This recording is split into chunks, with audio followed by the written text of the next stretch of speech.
Cool. All right. Hey, peace. What's up, y'all? D Prime 215 here. Make sure you like, comment, share, and subscribe to yours truly. So for this video, talking about the match in the D block of G1 Climax 32 between Will Ospreay and Shingo Takagi. First and foremost, I'm happy that Will Ospreay finally got the physical IWGP United States Heavyweight Championship. So this whole nonsense chasing Juice Robinson down, that's done. He has the belt, so good for him. Anyway, so I actually, believe it or not, I filmed a prediction video for this match, but I got so caught up with other stuff going on, I forgot to actually make it public. It's sitting on my YouTube channel, but I forgot to make it public, so it's still sitting there. I might put it out, I might not. But anyway, in that video, I said that I felt like Ospreay was going to win. I wanted Shingo to win, but I felt like they were going to give it to Ospreay because I just feel like New Japan is more behind Ospreay than Shingo Takagi at this point.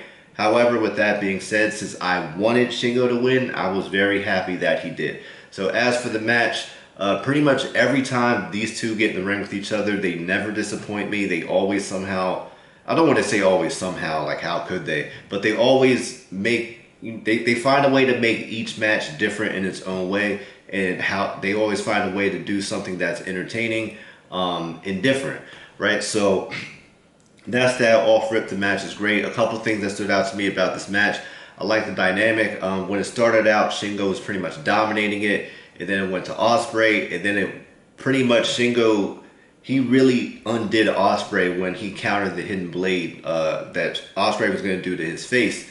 He countered the hidden blade with an arm breaker, and that's really what shifted the match into Shingo's favor. A couple things that stood out to me: I like the these spots are not in order, by the way.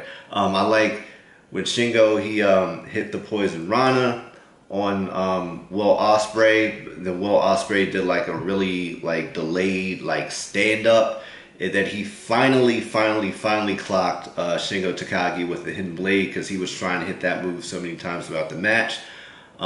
Ospreay actually at one point, before he wound up hitting the Os Cutter, I'll get into that in a second. When he went for the Os Cutter the first time, it got countered with the cutter of Shingo. Like Shingo just hit him with an Ace Crusher. I'm like, wow, that was really well done. I like how they did that. And then Ospreay, he later on hit his Os Cutter. That wasn't enough. He also had to add insult to the injury. I don't remember if this is in order or not, but he did hit Shingo's finisher on him, and that was well done. Like, I felt a way about it because, Ospreay's cool, but Shingo's my guy, so I'm like, it don't sit right with me seeing Shingo take his own finisher, but thankfully he kicked out of that. What else stood out to me? I like the back and forth sequence they had on the top rope where Ospreay, he eventually wound up hitting a Spanish Fly, then he followed it up with a 450 splash. That was cool, but that back and forth, it really looked like it was going to go either way. And then Ospreay hit he did a really unnecessary backflip. I guess it was cool for the optics. He was in his, I don't know, whatever you want to call it, his ninja martial art action film bag, because I'm like, I don't know what the backflip off the top rope was for. I'm not complaining, I just thought it was like, okay, that was weird. That was cool. Man, what else did I like? Oh, I also like that they have the sequence they do where it's like, Ospreay goes for the his handspring enziguri, excuse me. Shingo typically catches him at the German suplex and Ospreay flips out of it.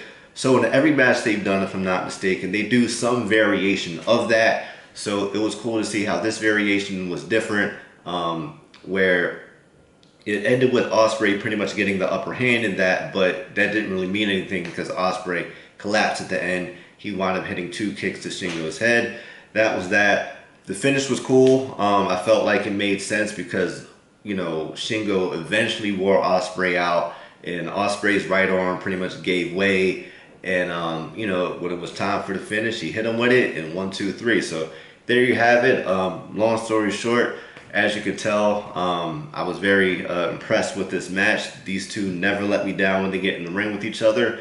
But there you have it. What do you guys think of Shingo versus Will Ospreay in the G1 Climax 32 D block? Also, shout out to the Locks. I love the new Terminator.